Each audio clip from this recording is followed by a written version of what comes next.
From Washington, this is VOA News.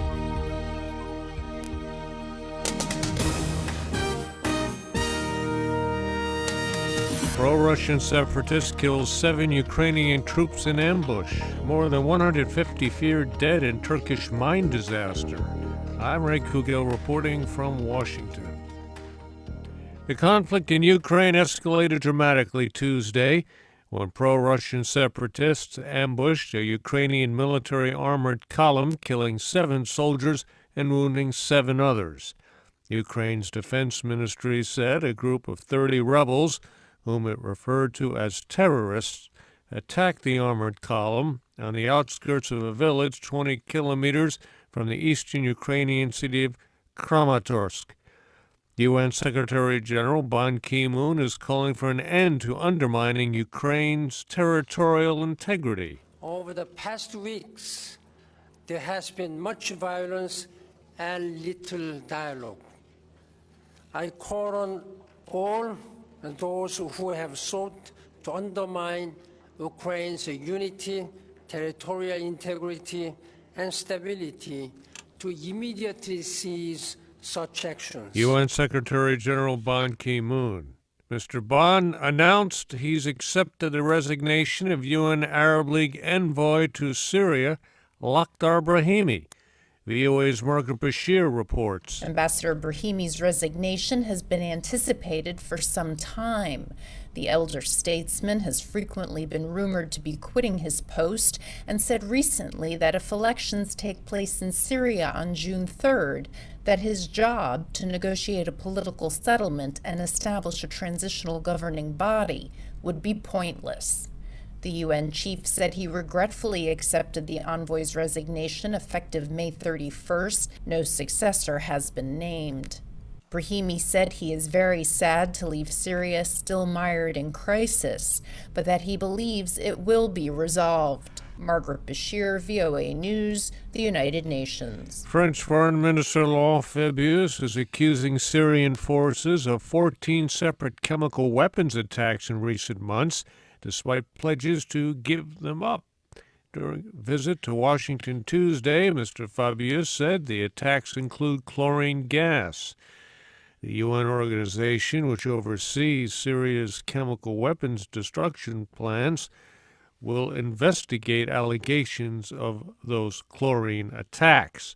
Under a deal with the UN to avoid possible U.S. military strikes, Syria agreed to get rid of all of its chemical weapons by June 30th.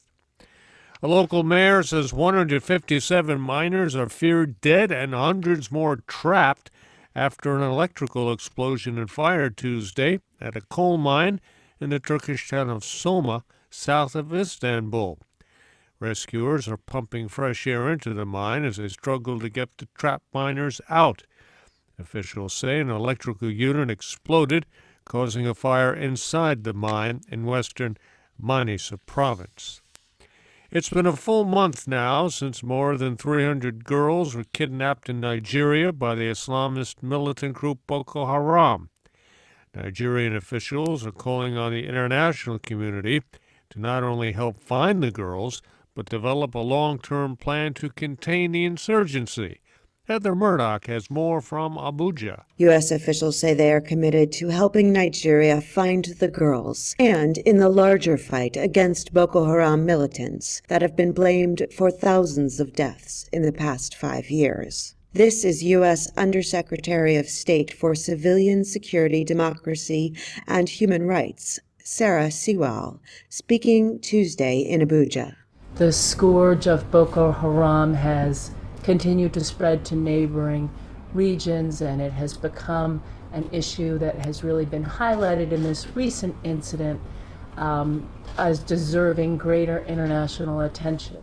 Some Nigerian officials say the kind of help it has gotten in the past from the international community has not always been helpful.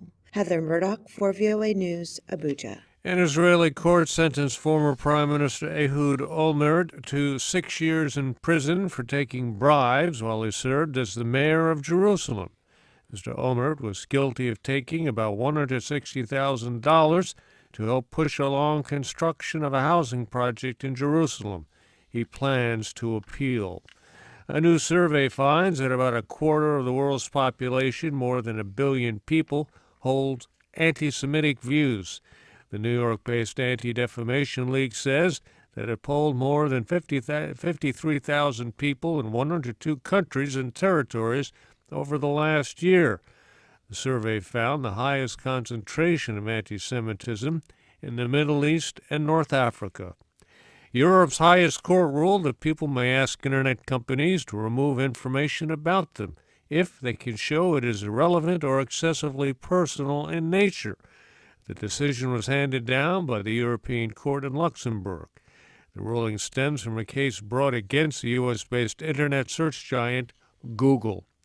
I'm Ray Kouguell, VOA News. More on our website at voanews.com.